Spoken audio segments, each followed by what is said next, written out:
Hello and welcome to Film de Siecle, the film and media channel focused on all things 90s and 2000s. This week, Seb and Olly will be discussing Clerks.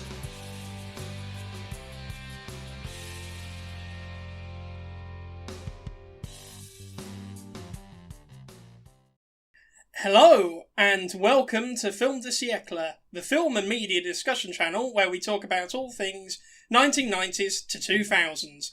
I am here with Ollie, I am Seb, and we are going to watch today the classic Kevin Smith movie, Clerks. Hello. Hello. This is quite a good movie. I think we're both very fond of this one. Yeah, I have a lot of nostalgia for this, although I've not seen it in a very long time. Well, it probably would have been about 10 years ago, but you turned me onto it and said, Seb, you've got to watch this. It's your kind of sense of humour. It's exactly the kind of movie that you like. And, yeah. I got the idea when you sent me something you'd written. I can't remember whether it was MPs or Born to be Mild. Do you mind me name-dropping your creations? No. I'm flattered. Yeah. I thought the style of dialogue he went with was quite similar to something Kevin Smith would write. Yeah, because it was very informal and conversational, wasn't it? Yeah, with pop culture references aplenty. Yeah, exactly. And that's my kind of thing. I like anything like that. Yeah. And so I thought, I bet I know what you'd like. And I sent you on to Clerks. I've actually only watched Clerks 1 once. Really? I've seen Clerks 2 several more times, because it was the first one I watched. Also, Clerks 2 is generally more accessible. I struggle to find streaming platforms that have Clerks 1. Yeah. So I've only seen this film once. I remember liking it.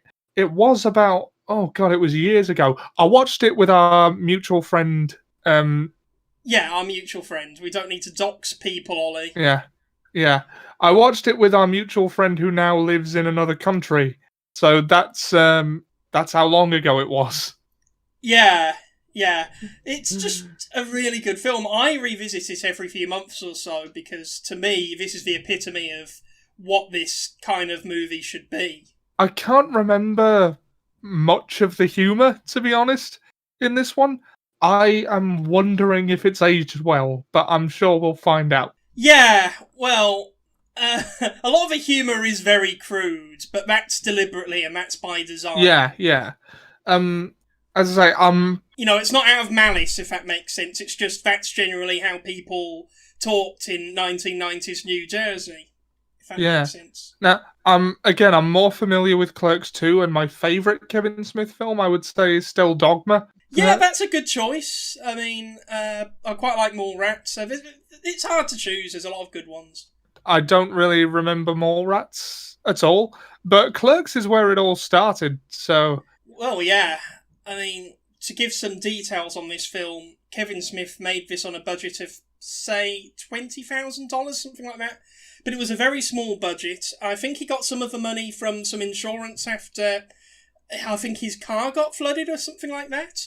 And the rest of the budget he secured by dropping out of college. I think he had some sort of grant for that. So he used the rest of his grant to make the movie, and he maxed out all his credit cards and sold his comic book collection, which he later bought again once he had some success. But they struggled to find a distributor for this film. They went to a few film festivals. The people there were very high in the industry and didn't quite get it, except for one or two people who were more down to earth and understood its potential and appeal. And eventually Miramax picked it up. Yeah. Picked it up? I think I'm turning into Gollum. It was a tricksy film. They picked it up. Clerks is. But I'm so glad this was a success because Kevin Smith gave all for this. I think he was filming 16-hour days because this is set in a store that he worked in. So he basically got permission to film the movie whenever he wasn't working. So after hours, most of this was filmed at night. And the reason why the shutters are shut throughout the movie, where it says, "I can assure you we're open," is because they had to film most of the scenes at night, so to disguise that, they had to keep the shutters down. Yeah. I mean, if you rewatch this, then it's quite And scary. also it's in black and white, so that to further disguise that. I think that was part of the reason why it's in black and white. I think another reason might have been a budgetary constraint, but I'm going to have to read up on it, because I remember studying this film and being fascinated finding all this information out, and it's really inspiring. Yeah. That it's possible to do this on such a small budget. I think it's remarkable. Yeah. And I love that it exists and that it launched his career, because I'm not as familiar with Kevin Smith as someone who tells someone else about Clerks probably would be. No, I quite like him. I kind of see him as kind of an American Peter Kay, if that makes sense. I can definitely understand why you would think that. Because this is the first film in a series of films that are set in the same universe, this View Askew universe it's called. It's very much like Peter Kay's sitcoms, that Peter Kay thing, Max and Paddy, Phoenix Nights, which are all set in the same world. And they're all connected by these two characters, Max and Paddy, who are these two friends who sort of give a lot of banter, and you've got the sort of crude one, and you've got the more reserved one.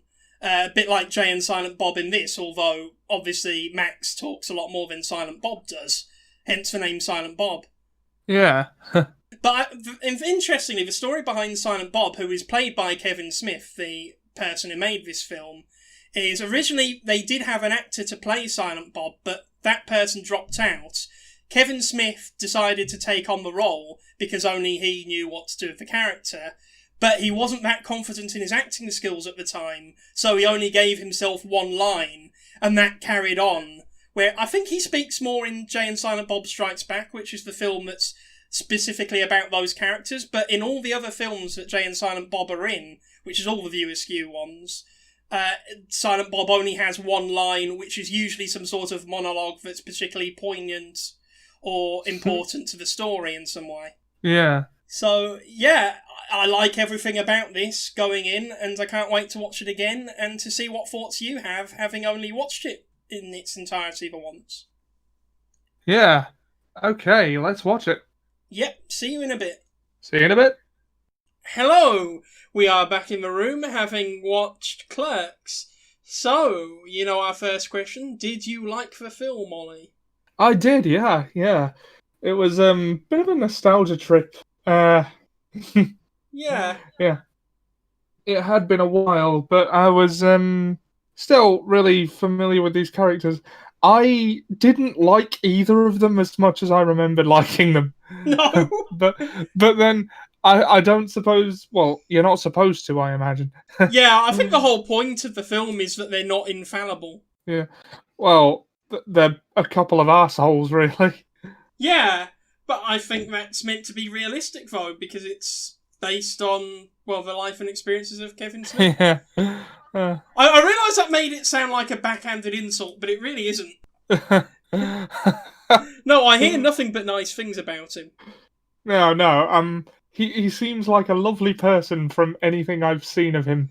Yeah, I've never heard anything bad from anyone. No one has anything bad to say about him from what I've seen. Yeah. But, yeah, they are relatable, though, in spite of their unpleasantness. Yes, and it's the relatability that I think is the biggest charm in this. Yeah. I mean, like, watching Dante actually makes me feel a bit uncomfortable, because I used to be like that. Yeah, I think we all have at some point. Like, I mean, yeah, because, I never pined for an ex-girlfriend while with a current one, and I never inadvertently orchestrated necrophilia. But... Okay, this is going to be a very important caveat. No, it's not. I was just gonna... I don't condone necrophilia, but... I was just gonna say, like, the initiating change thing is a thing I struggle with, so I sort of get it. Like, yeah. I used to have to get you to ask for things. What? If you remember. Explain. No, do you not remember when we went out places, I'd always, like, leave it to you to ask for things because you were better at it than me? I thought that was just laziness. No. No, it was a social anxiety thing. I know how bashful you get about taxis. I don't get bashful about taxis. Saying I'll pay you after you've already taken me to where I want to go is kind of a dick thing to do. No, I'll pay you on the way. There's an important distinction. Most taxi drivers consider it a usual part of their job that if you don't have the cash on you, you can stop at a cash point that's on the way to the destination in order for you, as the taxi driver, to get paid, because the alternative is not getting paid for the journey. It still feels rude.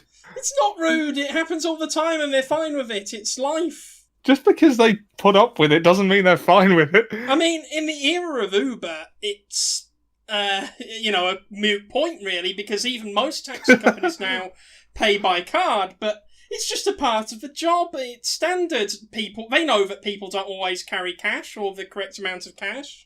It's just a fact of life. It's the way things are. It's like the weather, you can't change it. And I always pay my taxi drivers. I've never got in trouble for tax avoidance. I never accused you otherwise. Though now I might. No, they get their fare. They get their fare. Carry on. Where were we going with this? We were talking about the film. Being a film review, that is what we were intending to do. Well, also, Randall is, like, the catharsis. Like, yeah. I think we've all been in a situation, like, had a job or something, where we wished we could be Randall and just tear into the customers or whoever you work with or someone. He is what we wish we could be.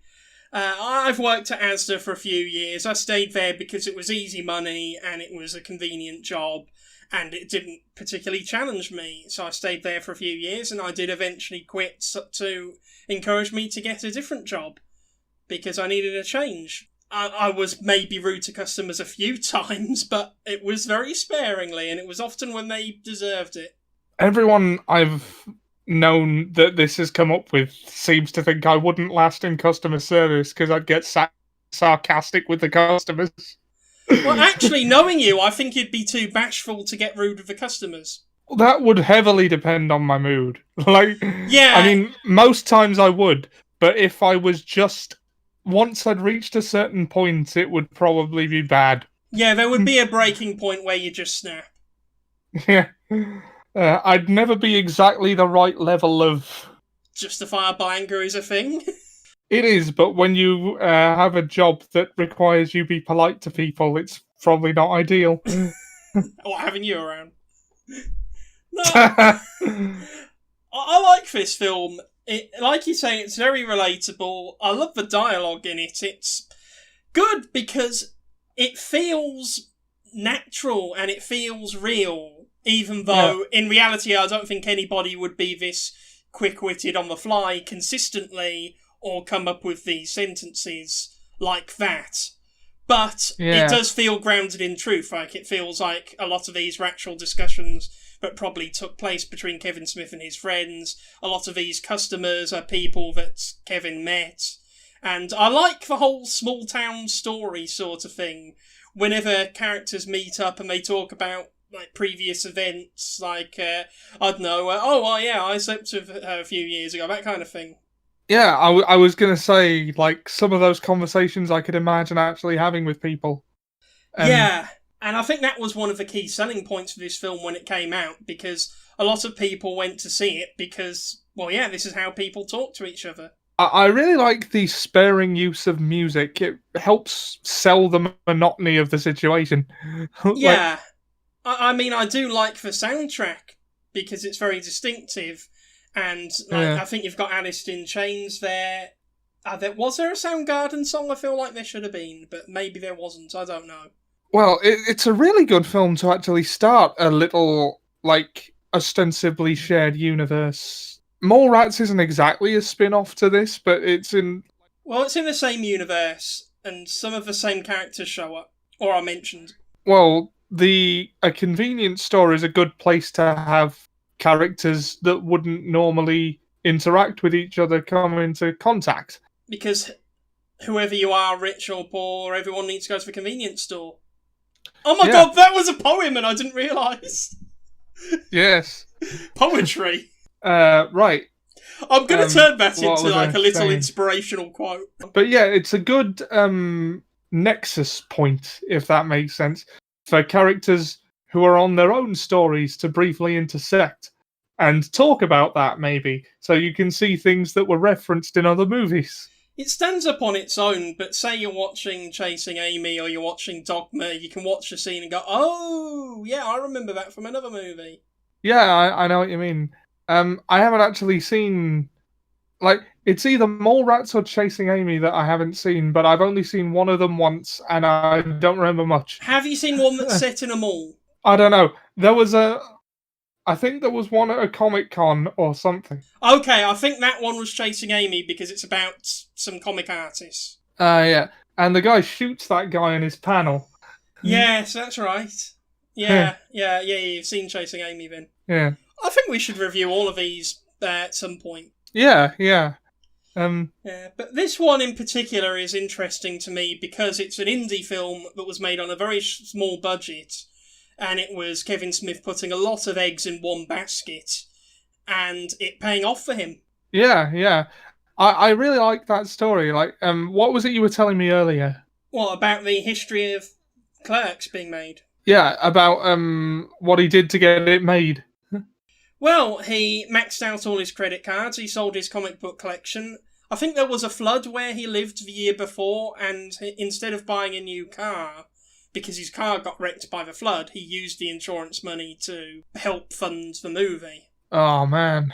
And I don't know if it was his only job, but his main source of income was working at that store. So he made an agreement with the owners of the store that they would let him film whenever the store wasn't open. And of course, it was mostly not open at night, which is why most of the scenes are either set at night or have the shutters down to give the illusion that it's daytime. And that's why the broken shutters in the film. Yes, and I love it when there's these limitations that they manage to make into the scripts. I mean, that's a good joke because the whole thing is a lot of these customers are annoying and cause trouble for them. Yeah.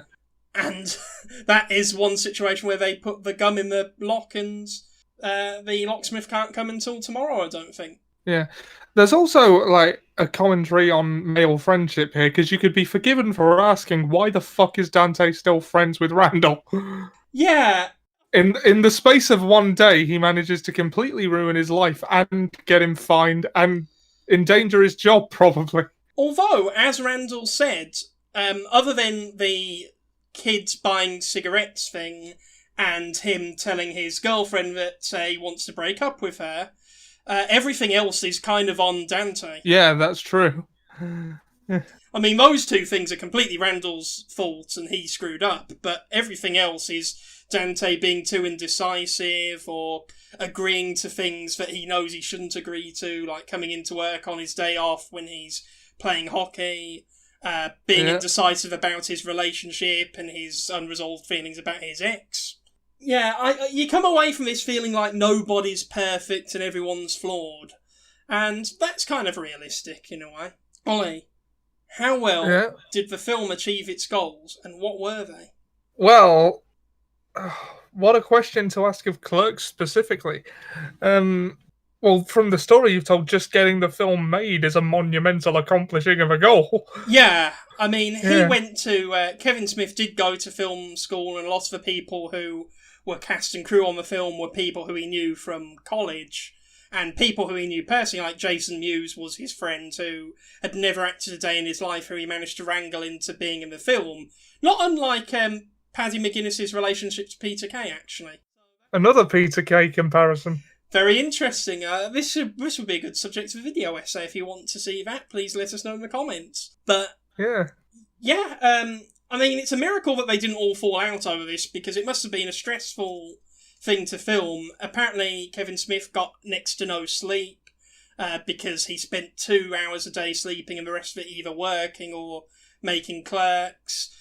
He had cast issues because some of the people who were originally going to be in it couldn't make the filming hours because they were so unusual.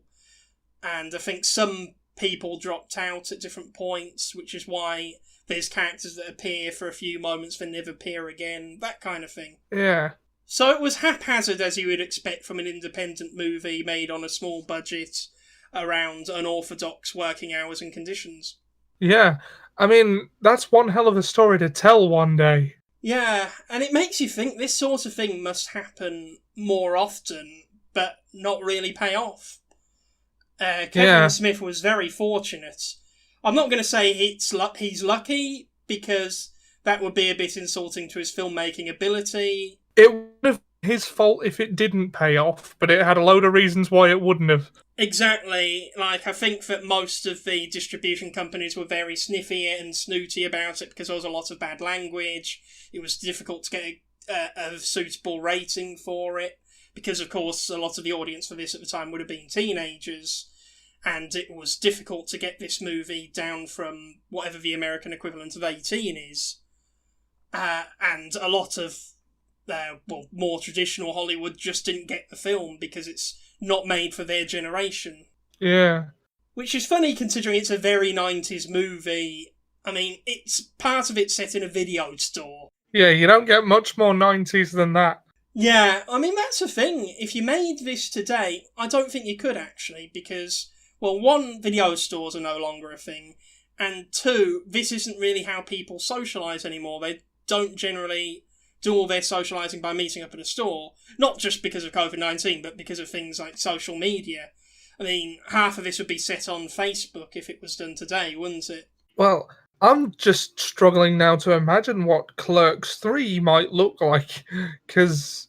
Yeah, I mean, they were very sensible with Clerks 2, because they didn't just try to make Clerks again. They knew that the characters would have grown up a bit, and because of Kevin Smith's life circumstances changing dramatically for the better, he's no longer in the same position that he was in for Clerks 1, because when he wrote Clerks 1, a lot of this was based on his real-life experience at that time. I mean, it's really well written, even apart from being grounded in reality. None of the dialogue feels forced to me. There's no... I just think the conversations flow really well. The writing is just solid across the board, really. It retains your attention really well. Yeah, and that's another thing I like about the sparing use of music. It gives you a sort of an isolated feel with them. Yeah, and they use that filmmaking technique we were talking about before, where the soundtrack is a part of the setting, if that makes sense. Shifting diegesis. Shifting when diegesis. Well, when Jay and Silent Bob are listening to the beatbox, again, 90s. Oh, yeah! And you can hear it as ambient music in the background during the conversation that Randall and Dante are having. No, wait, he's having it with his ex at that point, sorry. But you can hear it, and then it cuts to like Jay and Silent Bob dancing outside, listening to the music. It is fundamentally a film about being stuck in a rut, maybe? Yeah, and being authentic to yourself, I think. And, well, it paints a really good picture of that, so I would say it accomplished... And, you know, it launched Kevin Smith's career, which I suppose goes above and beyond the goals that he had for it. Exactly, I would say that it did a million times better than he expected it to. Of course, he wanted it to get distributed and to become a big hit, but whether that was likely or not, it probably didn't feel very likely at the time because a lot of people in the industry weren't interested in distributing it. Yeah. So yeah, I would say that this film accomplished its goals incredibly well. There's a documentary I watched, actually, about the making of Clerks. I think, I'll tell you what, I'll post that in the description of this video because I think it would make for interesting viewing for anybody who found this movie particularly interesting, or perhaps anybody who's studying film media or filmmaking or screenwriting. I think they would, if nothing else, find it very interesting and inspiring. Yeah. So, yeah, I would say it went far beyond its goals, and of course it spawned multiple spin-offs and sequels. Yeah. And also, I think, an animated show as well, which I haven't seen. Have I? No. So, Ollie, did the movie exceed your expectations? I don't know if exceeded is the right word, but I was surprised by some of it. Okay, do explain. Well, as I said before, like, I remembered liking the characters a lot more the first time I watched it. Well, that's the thing. I think you can relate to them more in your early 20s, and then when you get to your late 20s and you lived a bit, you think, oh my god, didn't we screw up when we were younger? That was the main subversion, I suppose, of expectations. The dialogue still hits really well. I was expecting it to maybe feel dated because the setting was, and it didn't. Well, a lot of it's timeless. I mean, it doesn't matter if it's a video store or, say, a Subway sandwich shop today. It's Yeah. the same principles apply, and it's a service environment. If you're going to have your characters in a film talk about another film, you make it a timeless classic. So them talking about Star Wars is always going to be relevant because people are always going to be talking about Star Wars. I mean, this was the mid-late 90s where pop culture references became a lot more popular in media in general, because the old idea was it's best to reference other media as little as possible, because it might alienate audiences. But what a lot of people like Kevin Smith and, early Spaced, for example, figured out is that you could make all these references and people would get them and it would enhance people's enjoyment of that thing. The Simpsons is another good early pioneer of that. But also a lot of these jokes and references still make sense even if you haven't, say, watched Star Wars. Because Yeah. it's an engaging conversation, it's interesting and it's amusing. Yeah, they're talking about the ethical ramifications of destroying the Death Star while contractors are potentially working on it. And I love that because you do have these conversations with your close friends. Yeah. It's very nice. I love Yeah. it. Is there an element in the film that particularly appeals? Well, I think I've just covered it. The whole funny dialogue thing. We do get ahead of ourselves quite well. Yeah, we do. I mean, it's still really funny. Like, the guidance counselor guy always makes me laugh. Yeah. I like the cigarette guy at the beginning who is going into this huge diatribe about how terrible cigarettes are, and then it turns out he's trying to get people to stop smoking so that they buy the brand of gum who he works for. I thought that was quite funny, and that was quite a good twist. I like that. Cancer merchant, he called him. They introduce every main character really well. Yeah. I mean, the introduction of Dante shows you everything you need to know, where he falls out of his cupboard, having slept or partied, I don't know, one of the two, and he answers the phone and is wrangled into working, and he doesn't really put up that much of a fight. It shows that he's a bit of a pushover, and he considers other people's needs before his own a lot of the time, in a detrimental way. When you first see his girlfriend, no, Caitlin was his ex. Who was his girlfriend called? Veronica. Veronica, yes, Veronica. She's standing up to the people who are pelting cigarettes at Dante, and this shows her as protective of him, but also a bit of a badass and a bit golden in a lot of ways. And when you first meet Randall, I think he's... Oh yeah, it's when he turns up at the video store and he tricks the customer who is trying to rent this video into thinking that he's another customer and wants to get the video, and then it turns out he's working at the store. It's not only a subversion of our own expectations, but it's also shows that he's a bit of a trickster, that he likes playing pranks on the customers, that he doesn't really respect the customers. And Jay and Silent Bob, Jay's just saying funny things while Silent Bob silently nods along. So yeah, it introduces everyone and their roles in the story really well. It does, yeah, I agree. It did make me laugh when Randall did the video store prank with that woman. Oh yeah, who keeps asking him questions about the movies and he's just not interested. And say, how about these two films? Oh well, they suck too. They're the same two films I was talking about earlier, and he's just like, I don't appreciate your ruse, lady, and he just takes the high ground on that. I love that. I was just trying to point out that you weren't paying attention. Well, I hope you feel good about yourself. Because he's a jerk, but he's got a bit of a point. And funny enough, I think of all the characters, he sort of comes across... Other than Veronica, I would say that Randall is actually the one who comes across the best in a way, because... At least the most sincere. He's a jerk Like, and he's horrible to people, but he is sincere. yeah, like he's an honest jerk. Yeah, and he can see through a lot of the bullshit. Yeah. He's I not a mean, role model, but, he's worth listening to. I mean, he's a bit of a prick, but he's not pretending he isn't. Exactly. So there's no hypocrisy there, and there's no deceit. No knowing deceit, anyway. I don't count that thing where he breaks up with Dante's girlfriend just because he didn't know that he had a change of heart.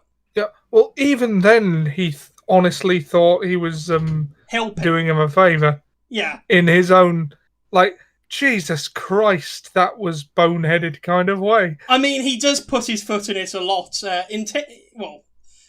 Literally at one point, because there was the whole scene at the funeral where... Oh, I love this, because they realise that one of their school friends, who I think that Dante had slept with at one point, has just died. And that comes up again in more Rats, actually, and I think it's even mentioned in Chasing Amy. So they decide to go to the funeral, and I love that bit of dialogue where he says, "But no, you hate people," and then Randall says, "I hate people, but I love gatherings." That's quite relatable. I love that. But I like it when they I love the conversation on the way to the funeral. I love the way it's shot. It feels very natural. It feels like you're in the back seat with them, listening along. And it's the kind of conversation that you hear. And it comes back as a joke. I'll come back to that in a bit. But they get to the funeral. You don't see what happens in there. You just see them running out really quickly, being chased out and getting in the car because Randall accidentally knocked over the casket. Oh. Originally, they did intend to film that scene, but I think they ran out of budget, so they couldn't rent the venue or get the casket or whatever. I don't know, but it didn't work out in the end. But I think it works the way it is. You don't need to see what happens. I think it's almost better that they didn't. Yeah. It's all you need to know. I can't imagine that scene doing anything but adding runtime without... I think it just being implied is better. It was animated later on, actually. And I will post a link to that in the description as well, because it's in... I don't think it would have added anything to the movie, but it is worth a watch. Yeah. I mean, I think it's an interesting bit of lore. I mean, the whole them going to the funeral in the first place was a bit of a detraction from the plot. Yeah, it was, but I think it shows how little they both care about their stations in life. Yeah. I mean... But they would go to the funeral of someone they didn't know particularly well just because they could. And then, like, Dante tries to take the high road with Randall, who doesn't go there. It's like... He's not taking the high road when he said those were obligations that couldn't have been met any other day. He's overlooking the fact that he wouldn't have gone to that funeral if it wasn't to get out of work.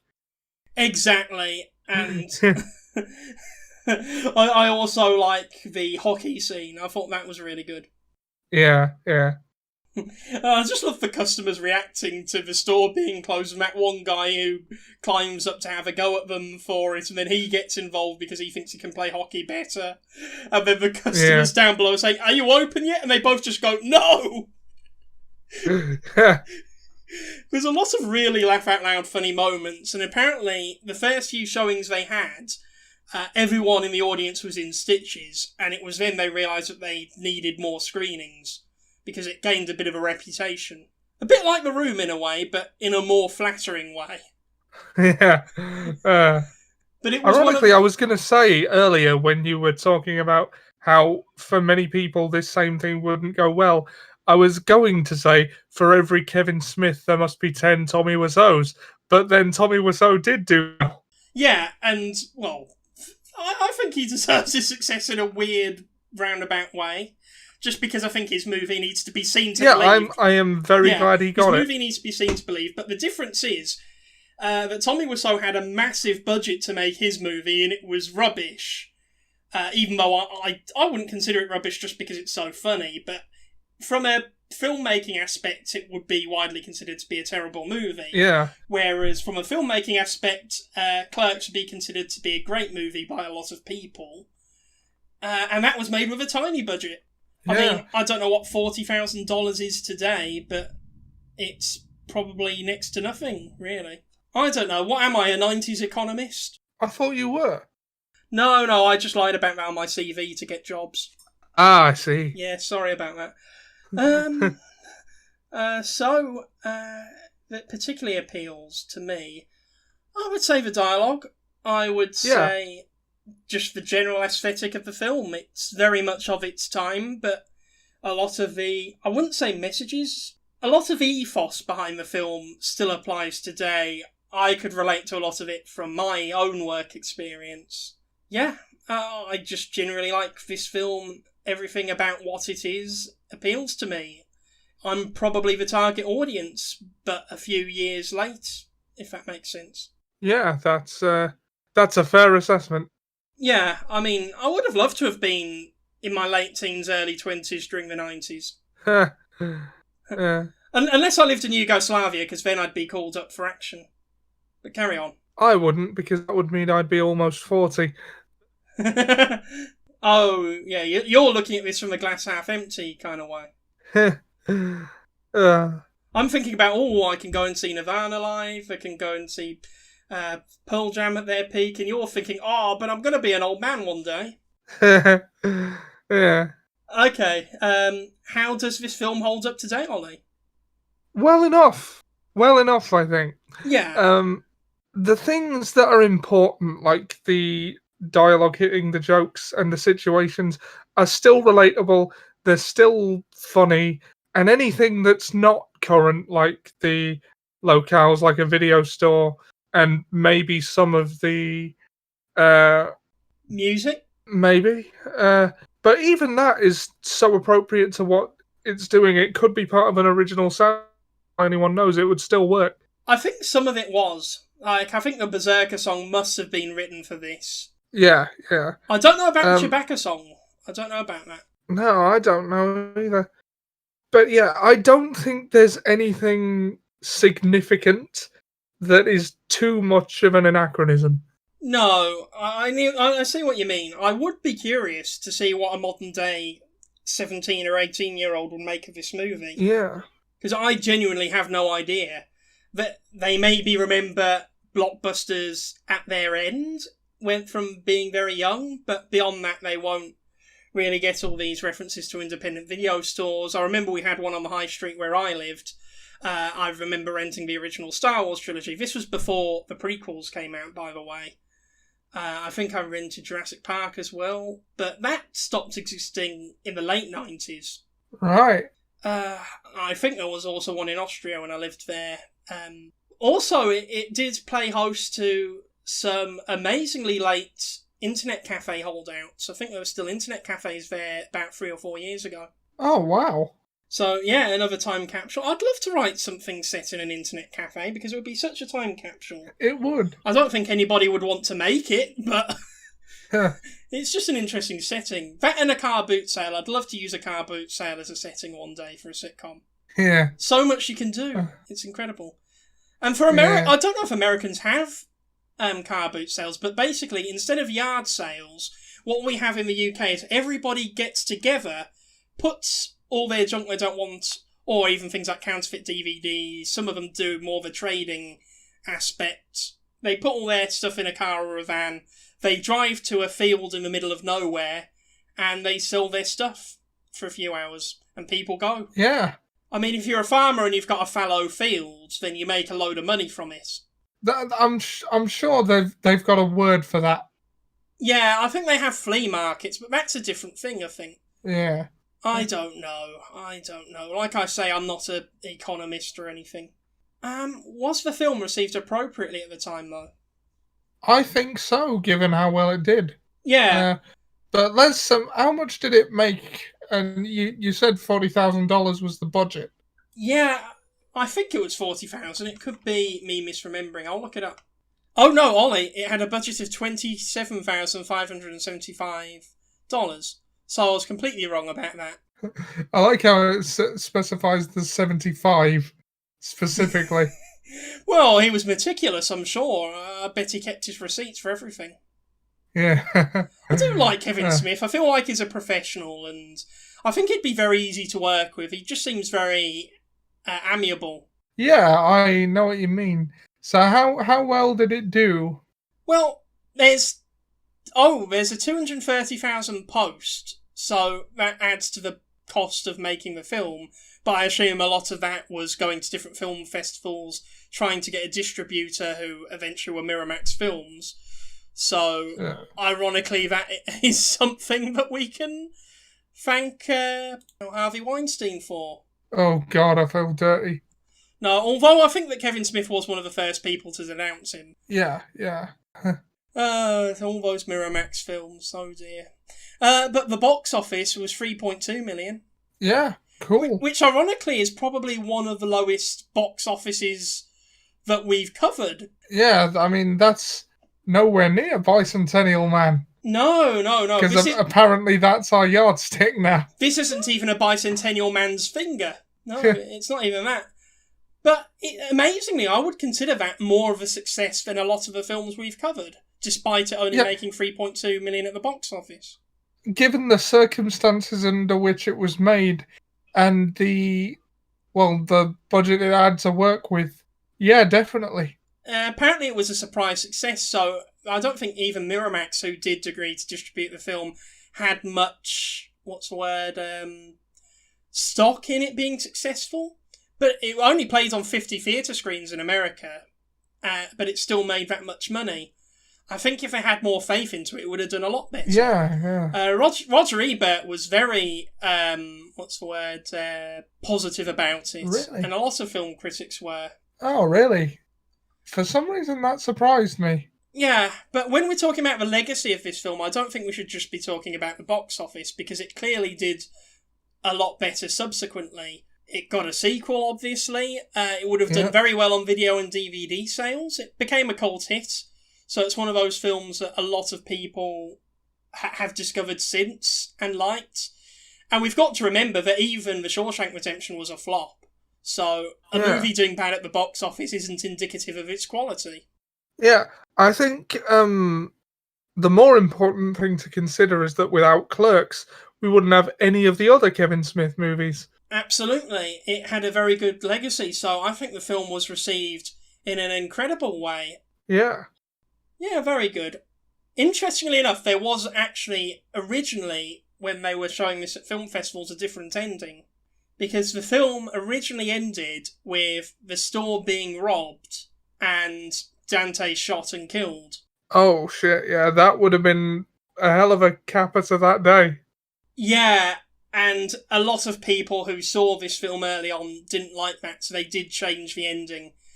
Because the bit where Randall leaves the store and chucks back the "I can assure you we're open" sign, and I love that joke because it's referenced throughout the movie, because he used nail polish, and you see him painting his girlfriend's nails, actually, so assumably it's that same polish.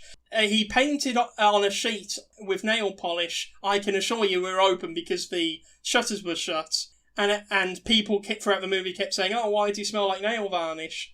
And at the end, Randall chucks in that nail varnish thing and says, "You're closed now." And originally after that, the guy comes in, shoots him and kills him and leaves, and that's the end of the movie. And they cut it a few seconds before that happens. They didn't need to refilm anything. Yeah. But I'm glad they didn't go with that ending. It would have been shocking, but it wouldn't have added anything to the film. And it wasn't set up, so it was completely out of the blue. And this film has a good continuity with setting up ideas and jokes, like the guy in the toilet at the end. You see him earlier on saying, "Oh, I need to go to the bathroom. Can you give me some toilet paper?" Then he comes back, "Can you give me a porn mag to read?" They set it up perfectly, and it gives you just long enough to forget about it. Yeah, it's very well crafted. Apparently there was only a few drafts of this, but you'd be forgiven for thinking they spent months painstakingly writing and rewriting it. Yeah. I say it was just Kevin Smith to my knowledge. It is a very singular vision, you can tell. Yeah, it felt very personal, as a lot of Kevin Smith's films do, actually. Yeah. I'm glad that Jason Mewes became a hit, because he's one of those people who apparently was a larger-than-life character who he was friends with, and he is like that in real life. Like, he'll go around making a lot of noise and saying rude things to people just because it amuses him and not anybody else. And Yeah. Kevin Smith saw something in that and managed to write that role specifically for him and get his friend in on it, and that does pay off. It's like Paddy McGuinness, who plays Paddy in Max and Paddy. He is basically a caricatured, embellished version of who he is in real life, from what I've heard. Yeah. Although, to my knowledge, the comparison ends there because I don't think that Jason Mewes has a dating show on the TV, and I think that's probably for the best, having seen more Rats. Yeah, I love this film. I love everything about it. To sum up, Ollie. Yeah, it's great. I thought I'd have more to say about it than I do, but It's a film that speaks for itself. yeah. It's a timelessly relatable character piece. But still very mid-90s. Yeah. Well, I was going to say, if not completely timeless, yeah, it is still very mid-90s. It's a time capsule, and I would be interested if you're younger on your views on it. So please post in the comments and also subscribe to our channel. We will review more of the Viewisk universe at some point, but we will be reviewing all sorts of movies, big or small, from the 90s and 2000s. We're partway through Harry Potter at the moment. We've got the Home Alone movies coming up for Christmas, so there is a lot to subscribe for. Yeah, and also share it around if you feel like... Yeah, load up on our videos, bring your friends. Yeah. Yeah, well, if I would sum up, I don't think I can add anything for it. This film speaks for itself. Watch the movie if you haven't already, and you'll see exactly what we're talking about. Also, watch the videos that we posted in the description. Oh, Seb, what did you like better, Jedi or Empire Strikes Back? I'd say Empire for the same reasons as Dante. I also like Empire better. There's fair arguments for both. There are. There's no argument to be had here. No, so we can't have a Dante Randall style conversation about this. No. That is sad, but thank you for joining us, by the way. Yes, thanks for joining us, and we will see you next week. Yeah, see you next week. We've got Mrs. Doubtfire, that classic Chris Columbus, Robin Williams movie that is not Bicentennial Man. No, but I'm sure we'll compare it. Yeah, see you next week. See you next week. Bye. Bye.